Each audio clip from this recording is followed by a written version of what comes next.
хамтдаа зөвлөөр үний цагаачлыг хүмүүнээ та биднийг хайрлаж биднийг хамгаалж та бидний нэгүсдэг гэж учраас танд баярлалаа. Бид нар таны үгнээс энэ өдөр баацаад та бидэнтэй хамт байж бидний бие сэтгэл сүнс энэ газарт байж таны үгийг бид нар зөвхөн өнөөдөр сонсоод биш харин бид нар хэрэгжүүлэхэд та туслаарай гэж танаас болж.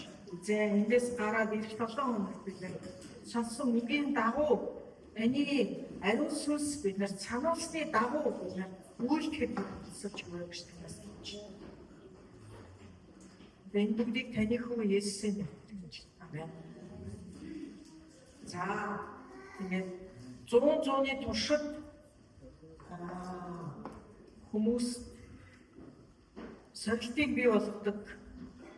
Тэгээ хүмүүсийн зүрх сэтгэлийг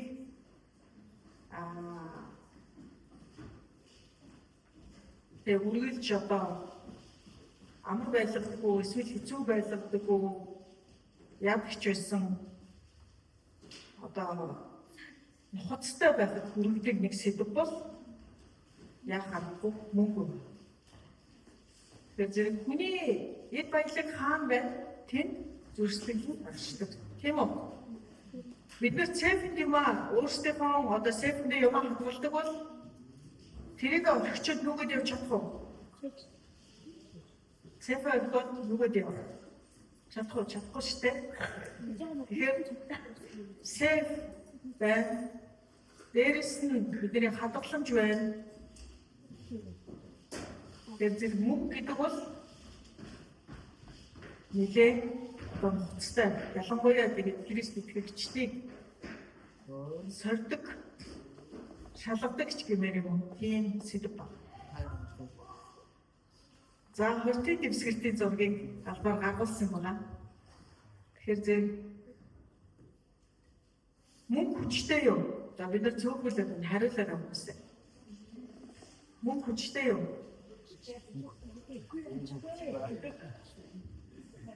Тэгтээ хүчгүй гэдэг гэсэн юм бид нар 8 цаг мөнгөний төлөө ажилладаг ш. Харин бурхантай залбихдаа 8 цаг суудаг уу? За 8 цаг хөрөнгөсөн 7 хоногт ядтаа нэг өдөр 8 цаг залбирсан юм байна. Ano? Харин мөнгөний төлөө бид нар 8 цаг байтугай 7 хоногт хэдэн цаг ажилладаг байна?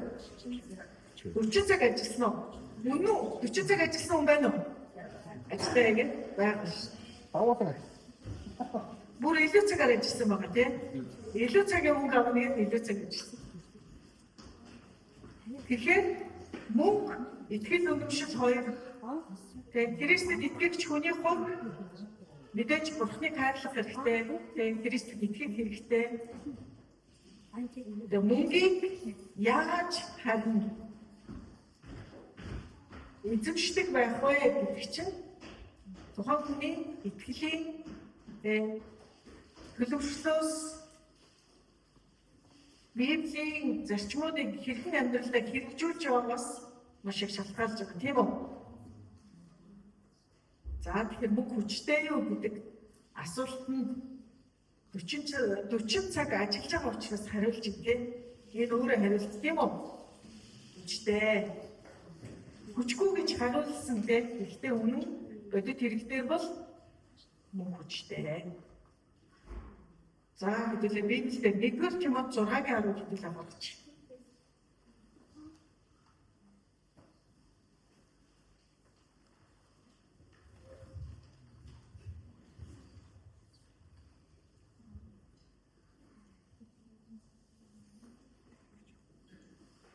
Нэгдүгээр Тимот 6-гийн 10. За би уншия. Учир нь мөнгөний хайр бол бүх төрлийн бузан богийн үндэс юм. Зарим хүмүүс үүнийг хүсснээр итгэлээсээ төөрөн одож түмэн зовлонгоор өөрсдийгөө сүлжээ гэж. Тэгэхээр мөнгө хүчтэй гэдгийг энэ ишлэлч гэсэн баталж байгаа тийм. Хэрвээ та мөнгөний амраас хөөцөлдөх юм бол мөнгө явна уу? Таныг зовлонд орноо гэсэн үг байна.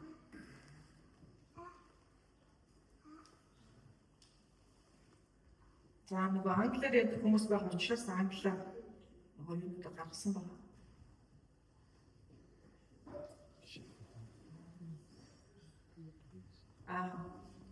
Багийн маань ирсэн багийн зарим хүмүүст орчуулсан.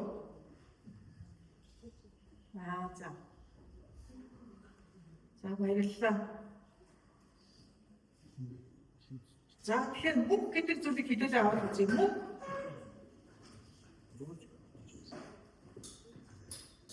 Мөнгө өөрөө англиар бол neutral гэж хэлдэг.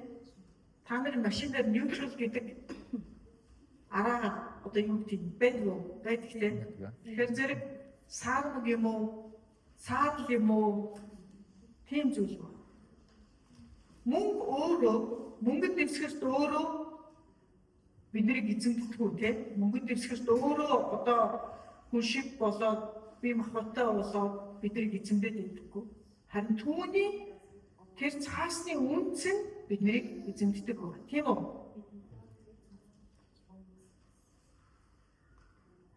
Тэгэхээр энэ 10,000-ийн дэвсгэрт байна.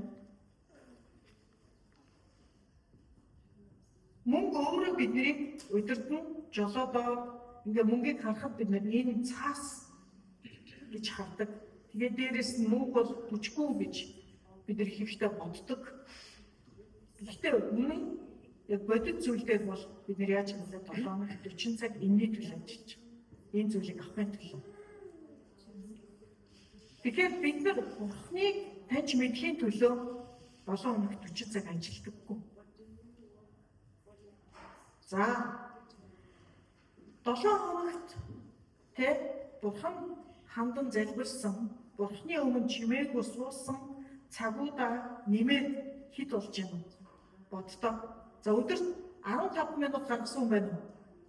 Бурхантай өнгөрөх цаг нь 15 минут. За 5 минут гаргасан юм байна. Бурхантай өнгөрөх цаг нь 5 минут. Эсвэл 30 минут гаргасан юм байна уу?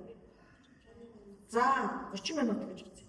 30-аа 7 хоногоор үржүүлдэг. Тэгэхээр хэд болж юм хэдүүлээ навхаа баг. 2 цаг 10 минут. За 2 цаг 10 минут 40 цаг хоёроо харьцуулбаа. Ямар вэ? 40 цаг дотор чи 2 хэд багтчих вэ? 2 цаг 10 минут ч. За 20 цаг.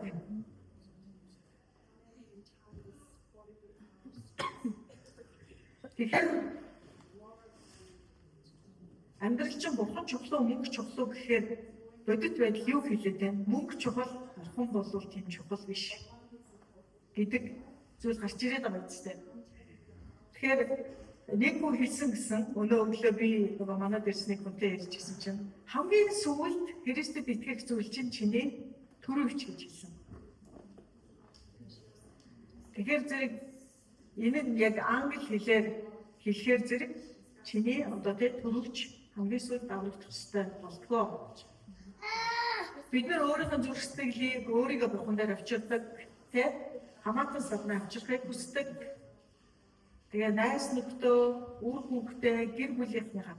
Гэхдээ мөнгөө яг бурхан дээр авчирхад бараг хамгийн хэцүү. Үнэн үү? Өөрийнхөө санхүү бурхан дээр авчирна гэдэг ийм амархан биш. Цуглаанд яваад өргөлөө өгнө гэдэг бас амархан биш. Үргэлжил таны итгэлийг шалгадаг байна.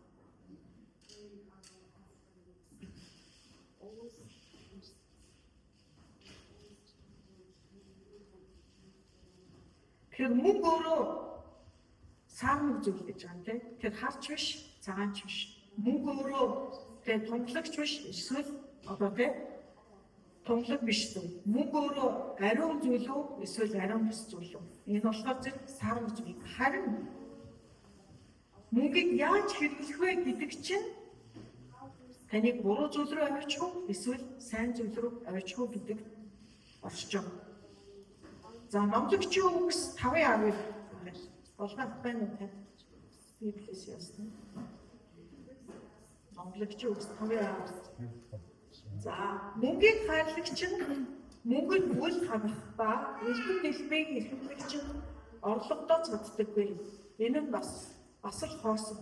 Баялаг өсгийн хэрээр Тэр дараагийн нь баялаг үсгэл гэрээ. Зөвлөс шиг багуу. За би библийг авахгүй.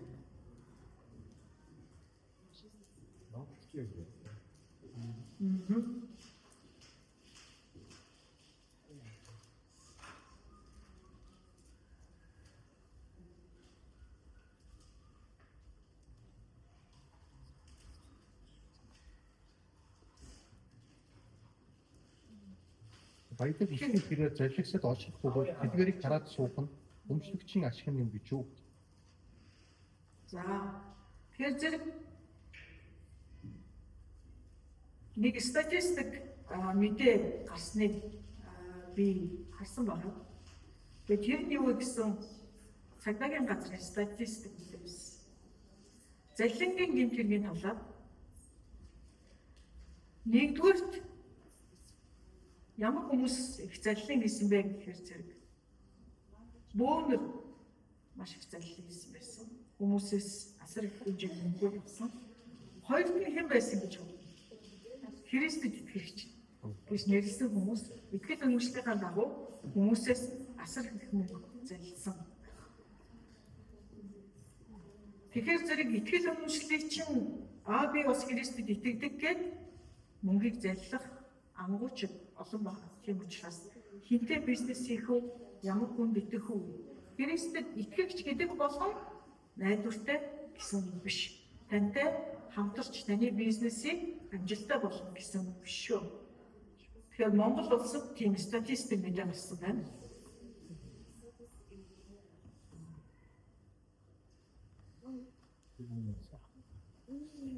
За мөнгийг хайрлагч нь мөнгөнд юу ханах ба элбэг дэлбийн эрхэмлэгч нь орлогодоо цацдаггүй. Энэ нь бас л хоосон. Баялаг үсгийн хэрээр шатаагчд олших бөгөөд тэдгэрийг хараад зовх нь өмчлөгчийн ашиг гэж юу? Игч багч эзэн ажилчин хүний нойр амттай байдаг хадал баян хүний цахилан гэдсэн өөрийг нь утуулдаг байжээ гэсэн. Тэр мөнгө гэдэг зүйл бид нар зүйл ашиглахгүй бол бидний гэргээд боолчлол оруулах зүйл байна.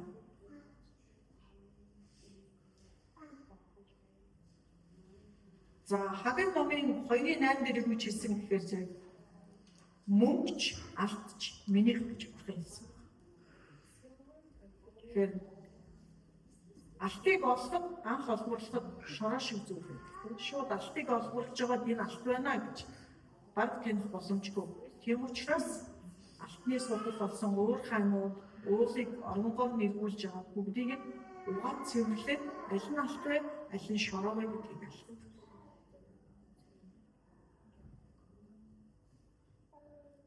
Тэгэхээр Христэд итгэгч бидний хувьд мөнгө олж ажил хийх ёстой. Тэр мөнгө олох ёстой. Гэхдээ бидний хандлага, зөрсдөглийн хандлага, зэрэг хэрэглэх маань бидний үйлдэл маань тэр бусад хүмүүсээс Христ итгэдэг хүмүүс ялгаатай байх хэрэгтэй. Мөнгөөр Бурхныг бид нар алдаршуулах боломж байна. За сургаал төгс 3:6-аас авдаг эд хөрөнгөөр Бурхныг хүндэл дээдэл гэсэн. Тэгэхээр та ажил хийж байгаа бол Бурхныг би яаж алдаршуулах вэ? Яаж зүгээр ашиглах вэ гэдгийг бодох хэрэгтэй. Малахи 3:10 бол үргэлж судлаан болгон дээр чуулган болгон хэлдэг нэг ишлэл байгаа. Бурхан эд хөрөнгийнхаа 11-ийг авчраа гэж хэлдэг. Мөн ядуус дөгөө гэж хэлдэг. Тэгээд бас бидний мэддэг нэг ишлэл байгаа.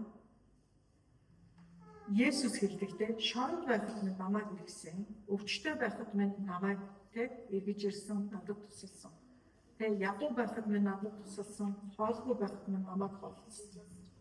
Гэтэл дагалдагч нь хэлдэгтэй хизээ би таныг шоронд байхад чи эргэж, өвчтөй байхад чинь тусалж одоо ингэсэн бэ? Энэ ихэд байгаа өвчтөй ядуу шоронд тавьсан бэлэвсэн эмэгтэй өмчөнд тусалсан нь надад тусалсантай адилхан гэж Есүс хэлсэн. Тэгэхээр Христэд итгэгчдийн хувьд эхлээд Бурханд өгөх ёстой өгөх хэрэгтэй, дараа нь бас тусламж хэрэгтэй. Ядуус бэлэвсэн өвчтэй шон тохиолдолд өгөх хэрэгтэй.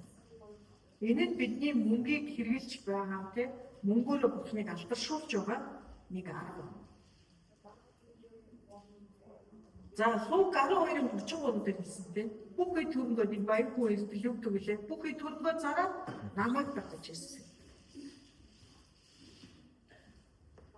Тэгэхээр бүх хэрвээ бид нар одоо бүх эд хөрөнгөө зараад Бурхныг дагах боломжтой юу? Тэгэхээр бид нар эсрэгээрээ шоргоолж та нар юу хийж байгааг хардаа. Бас Библийн эсрэгцэх ишлэл нь. Дээрээс нь бас дахиад өөр нэг ишлэл байна. Тэ? Ажил хийдэггүй хүнд хоол битгий өгөө гэсэн. Энэ эсрэг утгатай юу? Энэ Библийн ишлэл. Бүх эд хөрөнгөө зараад намайг дагсан хэрнээ эсрэгээрээ яаж юм? Ажил хийхгүй хүнд хоол өгөө. Тэгэхээр энэ Библийн ишлэлүүд эсрэгцээд нэг өгөөсөгдөг. Энэ эсрэгцсэн ч гэсэн нэг утга санаа илэрхийлдэг. Хүн мэдээж энэ дэлхийд амьдрахын тулд ажиллах хэрэгтэй, 40 цаг ажиллах хэрэгтэй байна. Дээрээс нь ажилласан мөнгөө эзэн Христосийн нөгөөд үлдсэнийг нь өөрөө ухаалгаар зарцуулах хэрэгтэй. Ядуусыг бусдад өгөхийг мартаж болохгүй гэсэн. 2-р Коринт 9:7 дээр хэлсэн ба. Бурхан баяртайгаар өгөгчийг хайрладаг. Өгөхөд бас дахиад нэг зарчим гарч ирсэн. Бурханд өгч байгаа хүн зүрх сэтгэлийн чинь хандлага цэвэр байгааг. Тэрний үед гэхээр зэрэг хэрвээ чи ах トゥ утайгаа маргалцсан байгаа өргөлөө тавиад буцаад юм. Ах トゥ утайгаа эвлэрээ дараа надад өгөө гэж. Тэгэхээр Бурхан биднээс тэр мөнгийг өгөхдөө бидний хандлага зүрх сэтгэл ямар байна вэ гэдгээ шалгаж байгаа юм.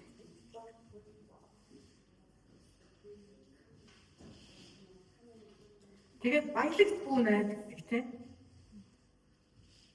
Тэгээ Матай 6:19-21 дээр нэг дэлхийдээ та нар баялаг битгий хураа гэж. Гэхдээ сургаалт өгсдөө ухаалаг эцэг их хүүхдүүдтэй өг үлдээдэг гэсэн. Хураахгүй юм бол яаж өг үлдээх вэ? Тэгэхээр энэ хоёр ишлэл дахиад эсрэгцэж байгаа.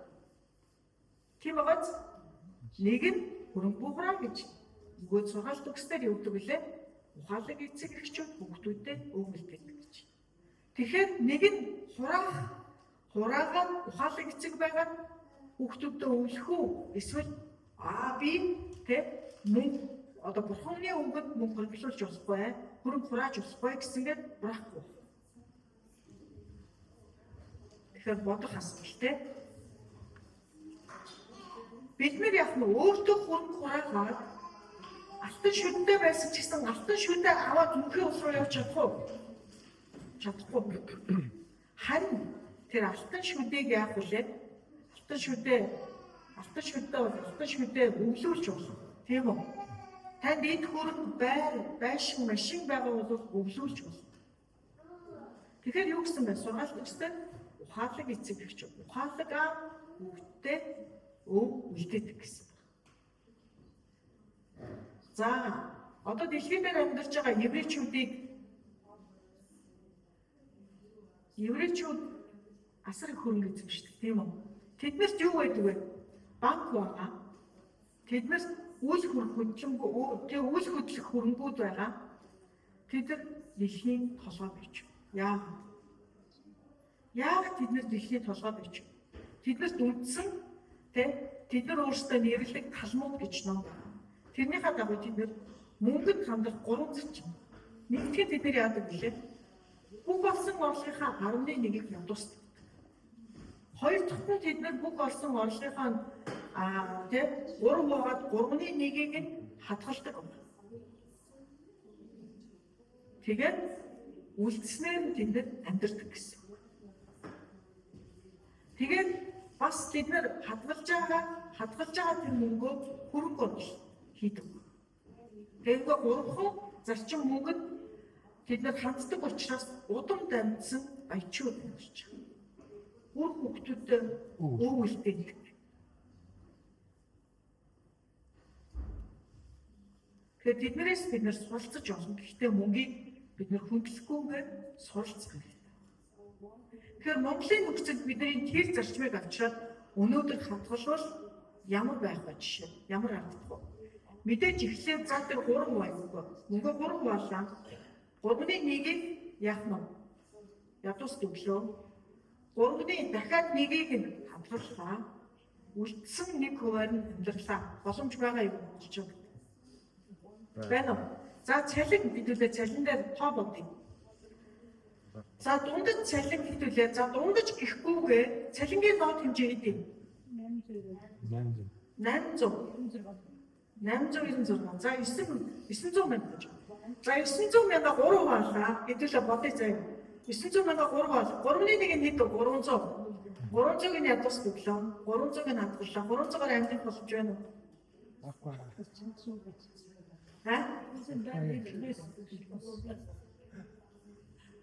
Тэгэхээр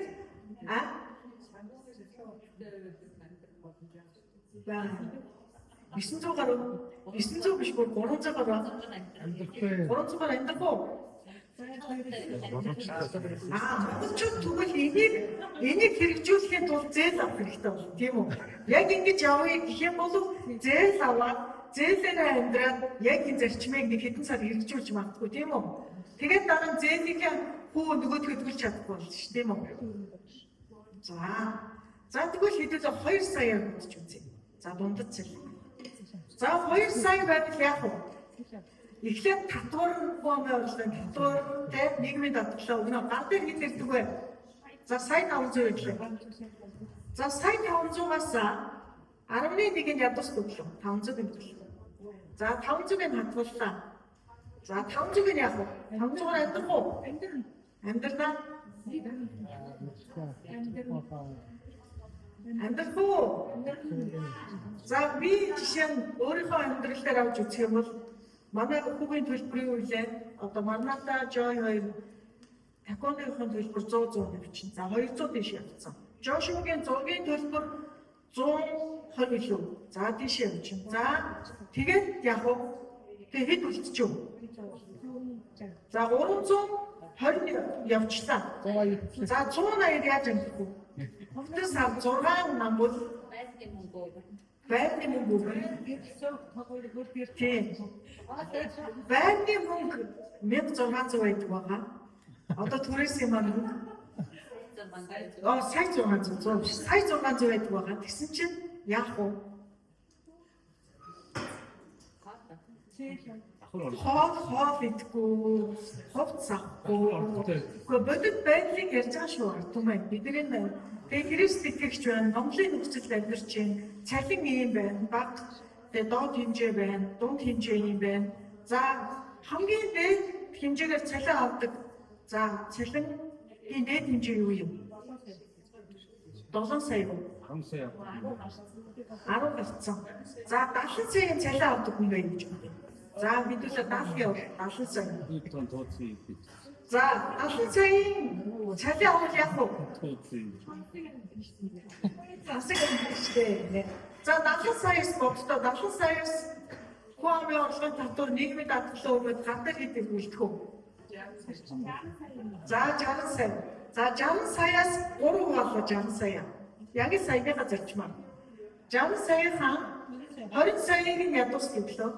20 саяыг нь хадгаллаа. 20 саяар амьдрыг болж гин үү?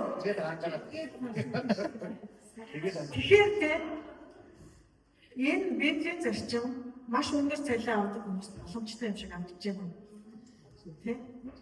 Тийм.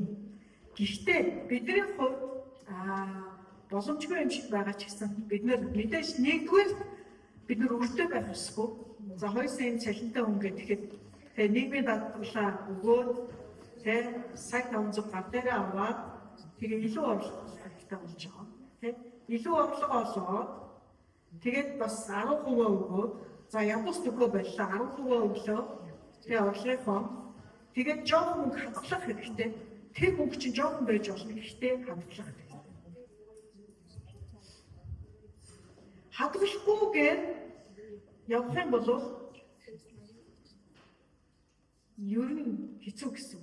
Тэгээд бид нар хадгаламж хэрэгтэй дээрэс нь гэнт одоо гарах эрсдлийн мөнгө хэрэгтэй. Юу гэж нэрлээд байдаг вэ? Эмэрхцээ. Тийм хэрэгтэй байна. За эмнэлгийн асуудал, эрүүл мэндийн асуудал гарч магадгүй, гинтийн юм гарч магадгүй. Тэгэхээр бид нар хадгаламж хэрэгтэй, бас эмэрхцээ хэрэгтэй. Хадгаламж нь юунд хэрэгтэй вэ гэхээр бидний ирээдүйд хүүхдүүдэд ялангуяа хэрэгтэй болдог. Бид нар уцаа сольдог шүү дээ, тийм. Уцаа солино, машинаа солино, байшингаа томруулна. Хадгаламж заавал хэрэгтэй.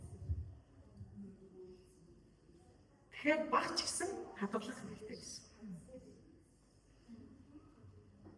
Тэгэхээр бурхны зарчим болохоор юу вэ гэхээр мэдээж бурханд өгнө. За бурханд өгж байгаа өргөлөөр чинь ядуус өгж байгаа гэж тооцох юм бол та хадгаламжтай байх хэрэгтэй. Тэгээ за гинтийнхийг асуу те гинтийн эмэрхцээ байхгүй л хадгаламжтай байх хэрэгтэй. Тэгээд та амьдрах хэрэгтэй. Тэгээ би дараа үг хуваалцахдаа үсэд хадгалах талаар илүү яаж хадгалах вэ? Яг Монголын нөхцөл Монголд байгаа ийм цалинтай ийм хүмүүс тэр талаар би бас Библийн зарчим юмнаас судалж үзээд олцсноо. Тэгэхээр зөв мөнгө гэдэг бол бидний аюулгүй байлал биш. Мөнгийг бид нар аваад тийм мөнхийн улс руу явж чадахгүй. Гэхдээ бид нар энэ дэлхий дээр байхдаа мөнгийг маш сайн эзэмшдэг. Тэгэхээр еврейчүүдийн хувьд энийг хэрэглэхэд магадгүй миний бодсон ойлгосноор тэдний ярьж байгаа энэ гурван зарчим хүүхдүүдэд багаас нь бид нар энийг асуудаг. Аав өөрөө хол хөнгөтэй байж байгаа. Тэгээ хүүдээ энийг анхнаас нь хийлгүүлж байгаа. Тэд нар дандаа хариуцлага өгдөг тийм. 10 настай гэхэд тэд нар тодорхой хэмжээгээр аль хэзээний нөгөө нэг янз бүрийн зүйлүүд хийгээд хадгаламжтай болсон. Тэгээд 10 наснаас хойш олсон хадгалсан мөнгө нь 25 хүртэл хэрэг болдог гэж. Тэгээ 10-аас 25 нас хүртлээр тэднээс сурсан зүйл нь дараа 50 хүртлээр бид нар хэрэглэгддэг гэж. Дараа 50-аас дахиад зарчимсаар тэрний дараа дахиад бид нар тэр мөнгөө зарцуулаад тэр мэрэгүү ханаар амьдэрдэг. Тэдний ингээд мөнгөд хандах хандлага мөнгийг олж байгаа байдал тэдгээр нь биднийхээс өөр ялгаатай. Тэгэхээр тэдний нэг зүйл нь юу вэ гэхээр зэрэг хадгалдаг байна. Хадгалдаг явцдад өгдөг энэ хоёр зүйл заавал байна. Тэгэхээр бидний хувьд хадгалах боломж байгаа гэсэн. Мөнгө хадгалдаг хүн байна уу? Мөнгө хадгалж байгаа. Тэгээд еврейчүүдийн хувьд тэд нар мөнгө хадгалах зарчим нь юу гэсэн чинь хөрөнгө оруулалт буюу инвест гэж хөрөнгө оруулалт гэдэг. Тэгээд тэр мөнгө нь чамайг унтжаахад мөнгө чинь өсөж идэг гэж ярьж байгаа. Унтжаах чинь мөнгө чинь өсөж идэг. Мөнгийг дангаар данснууд юм уу банкнд тэд нар хадгалдаг гэж. Үргэлж өсөж идэг юм тэд нар хөрөнгө оруулалт оруулаад хувьцаа авна, бонд авна одоо юу юм те тийм өсөж идэг. Тэгэхээр энэ нь өнөөдрийн Монголд бодит хөрсөн дээр буухаар амархан биш үү? За бид нар нэг юм хөрөнгө оруулалт хийя гэхээр заллан дөөрт болчих гэдэг тийм. Тэгэхээр бидний хувьд маш босгомжтой болов. За нэг coin гэдэг эсвэл сүлжээ гэж явдаг. Тэрэндээ маш болгоомжтой. Юу хөрөнгө оруулалт вэ?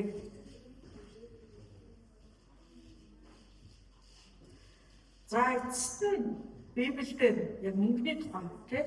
Мөнгөнд мэдээж хайртай байж болохгүй. Харин хайртай байна. Тэгээд миний ч мөнгөний ч эзэн нь бурхан гэдгийг ойлгох хэрэгтэй. Тэгээд бид нар өгөөмөр байх хэрэгтэй, ядуус туслах хэрэгтэй, өөртөө байгаа зүйлтэй сэтгэл хангалуун байх хэрэгтэй, дээрэс нь шударгаар ажиллах хэрэгтэй.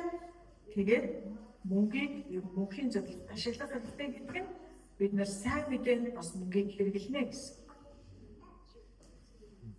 Тэгэхээр мөнгө гэдэг амар чухал хэрнээ бас зөв ашиглахгүй бол бид нэр эргээд мөнгөний боол гэсэн. Тэгэхээр хэрэглээнд чинь мөнгөд хандлаганд чинь нууц нар шуурх.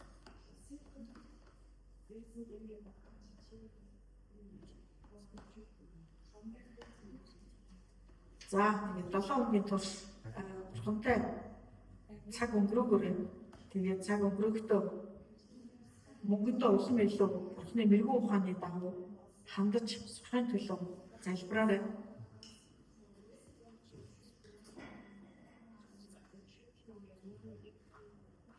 За хамтдаа залбирая. Хадгаламжгүй хүмүүст хадгаламжтай болоорой. Тэ? Бусдад өгдөггүй хүмүүст бусдад багыг ч гэсэн өгдөг болоорой. Тэ? Хадгалах бусдад өгөх өөртөө зарцуулах нь 3 зүйл байна. Тэрний их багыг та өөрөө тооцоолно. Тэгээд бурхны мэрэгүү ухаантай гарах арга замуудыг бас ариун сүнс гарах арга замуудыг зааж өгнө. За хамтдаа залбирая. Бурхан минь ээ тэгээд та бидэнд мөнгө гэдэг зүйлийг ашигла гэж өгсөн, эзэмш гэж өгсөн, түүнийг хэрэгэл гэж өгсөн. Харин мөнгөнд үйлчилж мөнгийг хайр гэж та хэлээг. Бид нэр энэ цагт энэ Монгол орнд Христ итгэгч хүний хувьд яаж мөнгөнд хандах вэ? Яаж мөнгийг зарцуулах вэ гэдгийг таны Библиэд бичсэн, таны үгэнд байгаа тэр зарчмын дагуу үнээр хэрэглэхийг мөнгөнд хандахыг хүсэж байна. Хадгаламжгүй байвал бид нар багаас ч гэсэн хадгаламжтай болохыг хүсэж байна.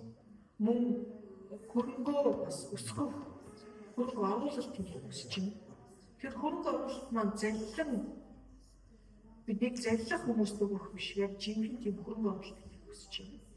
Та тэр гарцуудыг биднэрт харуулж зааж өгөөрэй. Бид нар ухаалаг хэрэглэгчд байх намсан бид асууж өгөөрэй. Мэдээж энэ боломжгүй юм шиг харагдаж байгаа. Харин энэ боломжгүй зүйл гэдэг бол бас өөрөө бас нэг боломж байдаг. Эзэн минь тэгэхээр танд баярлалаа. Энэ бүдийг таны Есүсийн нэрээр өгч. Амен.